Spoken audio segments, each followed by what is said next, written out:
Megan! Megan, are you there? It's really important and urgent. Hurry up and answer me. Don't leave me hanging here. I'm sorry, I really don't have time to talk right now. I'm super busy with work and I can't afford any distractions. Busy? What are you talking about? I never see you leave the house. Aren't you just like a full-time housewife or something? You know, cooking, cleaning, taking care of the kids, that kind of stuff. How hard can that be? My brother must be very stressed and miserable to marry a useless wife like you. Hey, you watch your mouth. I've told you a bunch of times already that I work from home. I have a remote job as a web designer, and I have deadlines and projects to finish. And before you ask, yes, my husband and I basically make the same amount of money. We both have successful careers, and we're both very happy with our arrangement. Well, 1, who said I was going to ask? And 2, I really doubt that. I mean, isn't he a manager at some Fortune 500 company or something like that? Are you really trying to say that you make the same amount as someone with that kind of prestigious and high-paying job? Well, if that's true, then you guys must be really swimming in money over there, huh? Man, you better be lying or something, because I am so jealous right now if that's true. How about sharing a little bit of that with me? I wouldn't mind a weekly allowance, you know? Just a small token of your generosity. What are you talking about? Does that have anything at all to do with why you messaged me in the first place? You said you needed to talk to me about something important and urgent. What is it? Oh, come on. Don't change the subject. I know you got more money than you know what to do with. Why can't I have some too? You're my sister-in-law after all. You should help me out when I'm in need. Maybe because the money we have, we worked really hard to earn. We didn't just get lucky or inherit it from someone. We studied hard, got good grades, went to college, got degrees, applied for jobs, worked our way up the ladder, and saved up for our future. We didn't spend it on frivolous things or waste it on bad habits. We made smart choices and we're proud of them. I mean, I know you had that part-time job for a little bit while you were in high school, but have you ever even had a job after that? That's what I'm saying. That's why I need money, because I don't have a job and I don't want one either. They're boring and stressful and they take up all your time and energy. Besides, my boyfriend and I want to travel somewhere and we need money to do that. We want to see the world and have fun and enjoy life while we're young and beautiful. Then do what we did. Find a job, work hard, save up, and then you can go on your trip. That's how most people do it. Are you serious? But that's so lame. I could never do something as uncool as that. Are you calling having a job uncool?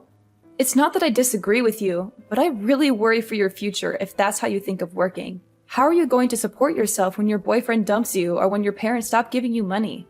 Well, duh. That's because I'm just going to marry rich and never have to worry about any kind of lame stuff like that. That's my dream and my plan. And don't worry about my boyfriend dumping me or my parents cutting me off. They love me too much to do that. What? Is that really your plan? Just marry rich? Has it ever occurred to you that someone that rich might want someone just as motivated to work and succeed? What?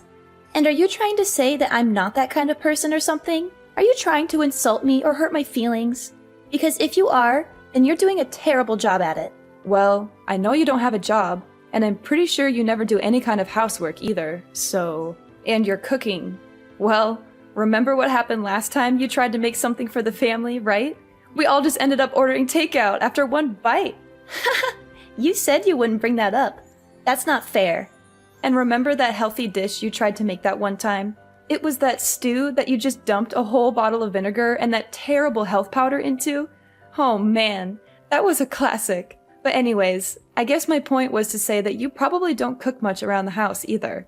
You probably just order food or eat out all the time. It wasn't the whole bottle, you know. Besides, we'll just hire a maid for all those kinds of things, so problem solved. Yes, you're very clever. Alright, well, do what you want, I suppose. Anyways, I have to deal with some clients, so I can't text anymore. See ya. That's fine. I was going to head over to your place to hang out anyways. What? You mean, like right now? I'm sorry, but I have a couple of friends coming over tonight. Let's hang out another day, okay? Oh, don't worry. I don't mind. They won't bother me at all. That's not what I was worried about. I'm the one who's going to be bothered. You always crash my parties and make everything awkward and annoying. Do you remember the last time you went to my house while my friends were here? You made fun of our hobbies and interests and acted like you're better than us, which caused trouble and drama and ruined the mood for everyone. I already said it'll be fine. See you in a little bit.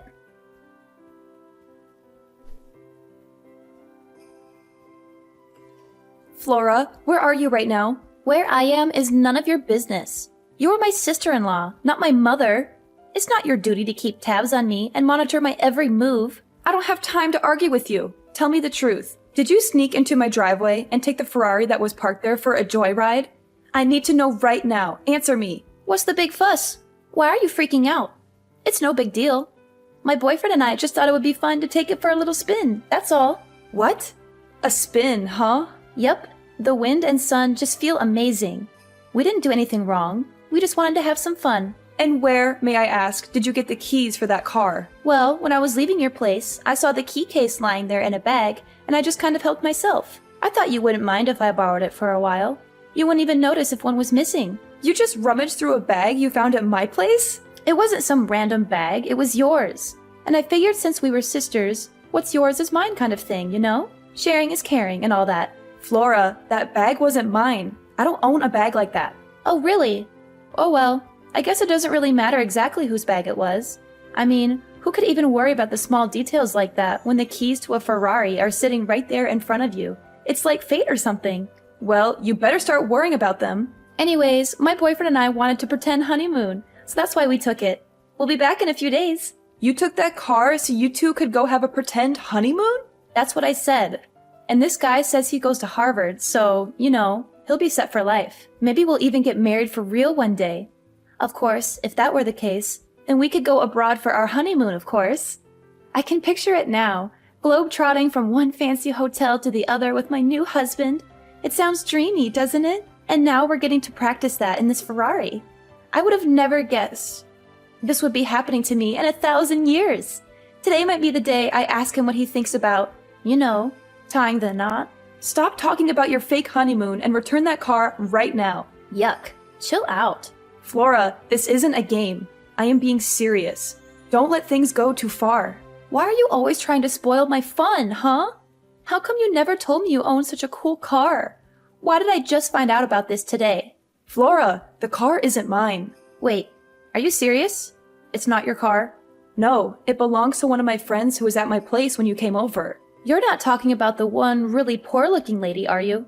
That lady is not poor in the slightest. Well, if she really was rich enough to afford this car, then how come she wasn't wearing any expensive clothes or anything when I was there, huh? Because she's just the type of person who likes to spend money on cars and not clothes. Oh, I see what you're doing here. You're just jealous and you don't want me to have any fun. I get that you didn't want to lend the car out, but there is no need to lie to me about who really owns it. Oh my god, I literally cannot deal with you right now.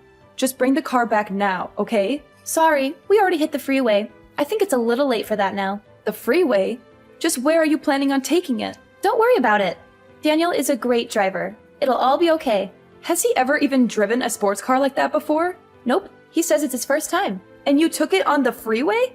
I know. Isn't it so cool? Just bring that car back now, okay? How many times do I have to say this isn't my car? Why are you so stubborn? Nah, we're good. After all, we need to use this car to get around on our fake honeymoon. This isn't a game, Flora. I'm being serious. Oh, and one more thing. I borrowed your credit card. Hold on a second. You did what? Yeah, I borrowed your credit card. Why didn't you tell me about that either? I didn't know you were a black card holder. I thought they only gave those out to celebrities and famous people and stuff. You must be really rich and successful, huh? What do you mean, black card? I don't have a black card. It's bad to keep lying to your sister-in-law like this, you know? You should be more honest and generous with me.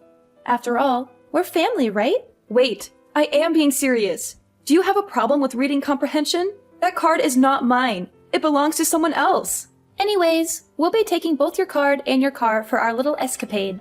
We already stopped to get lots of clothes and other supplies for our trip with the card. And of course, we spared no expense and got all branded stuff. I think we've already spent like 20 grand or something. You've spent $20,000 using that card already? Yeah, and it doesn't seem like we're even scraping the limits of what this card can do. Who knew you could do so much with a black card? Man, you are persistent. Look, Megan, I'm trying to enjoy my fake honeymoon here, so I'm going to block you until we get back. Flora, you better not. Too late. Bye-bye.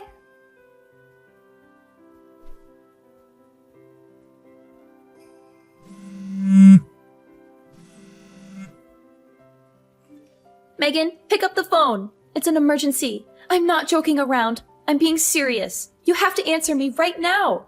What do you want? I'm busy right now. Can't you leave me alone for once? I can't use your credit card anymore. It stopped working. Was it a fake or something? Did you trick me into taking a fake card? Was the black card you stole a fake? Yeah. Daniel and I are trying to check into our hotel, but they won't accept our card. We made them try again and again, but they said the payment wasn't being accepted. That means that the card was a fake or something, right? Oh man, this is bad. What should we do? Flora, you can't use that card because the owner froze it. They realized someone stole their card and they called the credit card company to stop any more purchases from being made on that card. What? They froze the card? How could they do that? Yeah, it's that thing when you call the credit card company to stop any more purchases being made on that card. It's a very common and sensible thing to do when someone steals your card. I know what freezing a card means. But if the card is frozen, then that means we can't check into our hotel. And the room I booked was supposed to be one of the best suites this place could offer. It had a jacuzzi and a balcony and a minibar and everything. It was supposed to be our dream vacation. Maybe just try paying for the reservation with your own money instead. But we only have a little bit of cash on us right now. We spent most of it on gas and food and souvenirs and stuff. We thought we could use your card for everything else. I see. And if it was a hotel suite that I'm sure cost quite a bit, huh? Maybe just go to the bank and take out some money to pay the deposit. You know, the bank where you have an account with your own money. I didn't bring any of my bank cards on this trip. Wow. Are you serious? Going out to such luxurious places, but you didn't bring money, but only care about using a black card that's not yours? How irresponsible and selfish can you be? I didn't think I'd need to since I was going to be using your card instead. That's why I need you to go unfreeze the card right now. Please. Please, Megan, please. You're my only hope. Look, I tried to explain this to you earlier, but that card doesn't belong to me. But that wasn't a lie? You weren't trying to trick me or prank me or something? Flora, open your eyes. Look at the card. What name is inscribed on it? Is my name Megan Flynn? But I thought I looked at it before I took it. Let's be real here. You barely read at a 4th grade level, so let's not pretend literacy is your strong suit. Don't be freaking rude. I know how to read. Okay, then take out the card. Hold it up to your face and reread the name printed on the card. But it can't be. I just glanced at it and I thought it said Megan, but it really says Megan. And the last names are the same. How can this be? It's quite the coincidence, right? Actually, that's how we both became friends, because we basically had the same name. We joked about how if we were a couple, people might have trouble telling us apart on paper. So then who the heck is Megan? Why don't you try asking your boyfriend who she is? Why would Daniel know who she is? Just try asking him, okay? Maybe he'll tell you something interesting. What the heck? When I asked him about Megan, he took the car keys right out of my hand and ran out the door. He didn't even say anything. He just looked at me with this guilty expression and bolted. He left me here alone with no money and no car and no hotel room. Well, that's too bad. Maybe you should have thought twice before stealing someone else's card and car. And you should have been more careful about who you trust.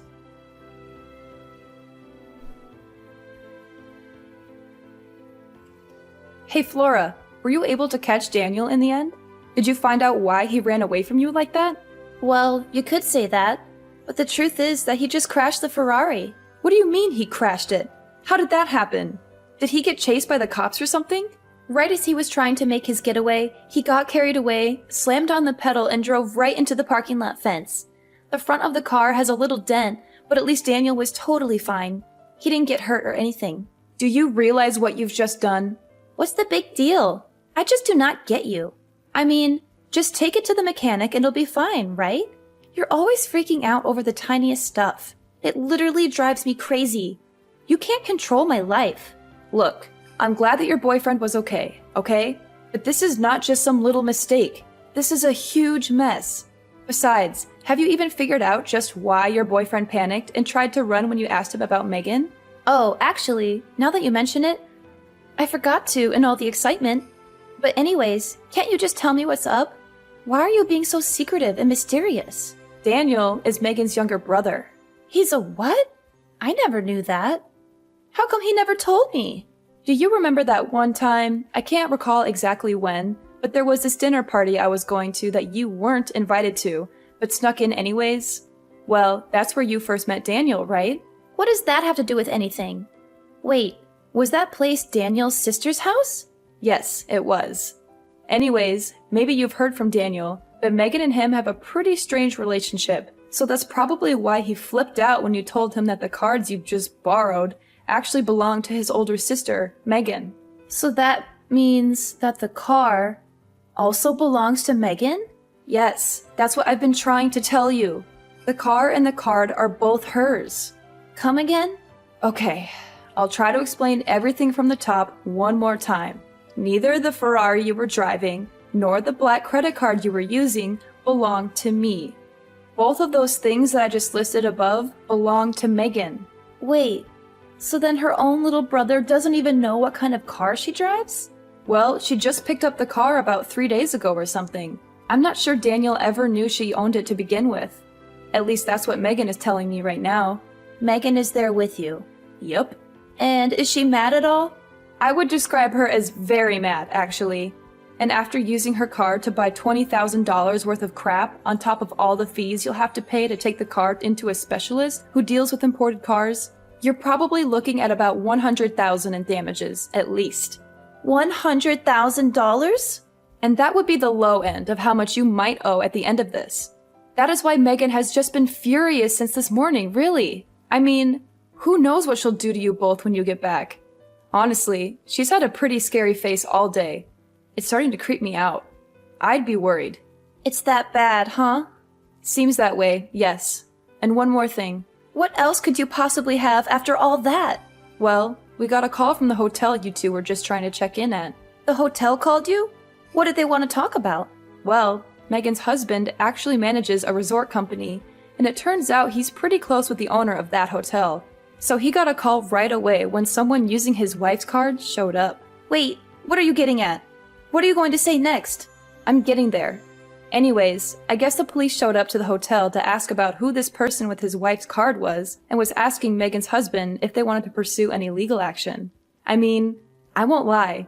She's not a lady you want as your enemy. Anyways, on that note, I gotta go. See ya.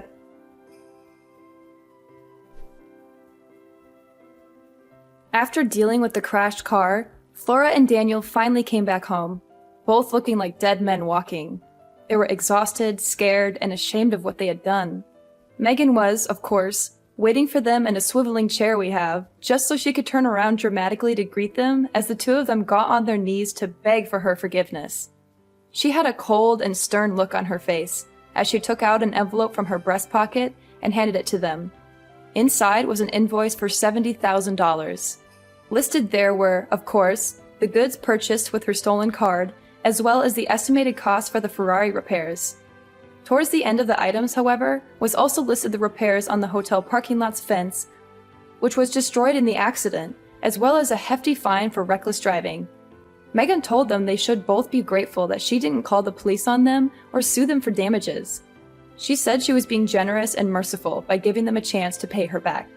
Now, Flora is working at one of Megan's husband's resorts. She has to do all kinds of menial and humiliating tasks, such as cleaning toilets, scrubbing floors, and serving rude guests. Meanwhile, Daniel had to drop out of college and find a job at a company owned by a friend of Megan's. He has to work long hours in a cubicle, doing boring and tedious paperwork. He also has to endure the constant mockery and harassment of his boss and coworkers, who know he is there only because of Megan's influence. She made sure to wish them both good luck in paying back every single dime they owe. She also said she would be keeping an eye on them and monitoring their progress. She still goes to check on the two of them periodically. I think she gets some kind of sick pleasure out of seeing them both work so hard for what they did to her. She always has a smug smile on her face when she visits them. She says she is just being friendly and supportive, but I know she is really enjoying their misery.